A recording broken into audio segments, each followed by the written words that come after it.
Uns minuts per a la literatura. Marta Esparza, bon dia. Bon dia, Jordi. Ahir vam anunciar que tenies un llibre que t'havia agradat molt i molt i molt per recomanar. Aviam. Moltíssim, m'agrada força. La veritat és que m'agraden força els criteris de selecció que utilitza l'editorial que ha publicat aquell llibre. Que és? Que és Edicions del Periscopi. És per això que vaig escollir-lo, vaig dir, bueno, donem-li una oportunitat.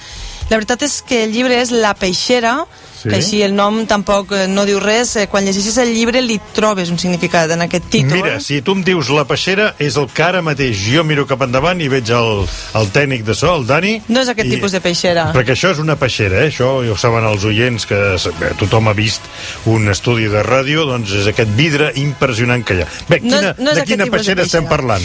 Bueno, parlem d'un altre tipus de peixera que no et contaré, perquè si no et trec part de la gràcia i seria molt complicat explicar-ho sense dir de què va el llibre. La qüestió és que es tracta d'una novel·la totalment distòpica, que com que el seu propi nom indica, distòpica, doncs és una societat fictícia, totalment indesitjable en si mateixa.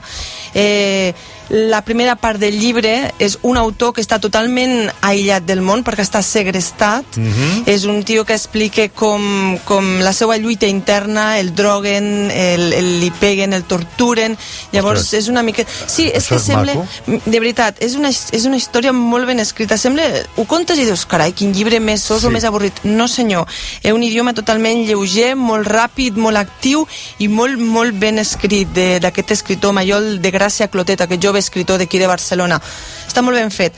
Quan aquest escriptor segrestat torna a sortir a l'exterior, l'alliberen, per dir-ho d'alguna manera, es troba una societat totalment diferent a la que ell coneixia, totalment canviada, en la que s'han eliminat idiomes, cultures, es troba en una societat molt controlada i d'alguna manera ell intenta lluitar contra aquesta societat, intenta buscar aliats, però és molt difícil, molt complicat. Està descrivint, doncs, potser d'una manera metafòrica el que seria una societat com la que podríem interpretar, o alguns podrien interpretar, de l'actual societat, però veig que és des d'una perspectiva de fantasia, ciència-ficció, fins i tot. Bueno, és fantasia i ciència-ficció, però no surten aquells elements que dius això no podria passar, Vull dir, és fantasia i ciència-ficció d'aquella que dius ai, ai, ai, ai, ai, ai, ves que no.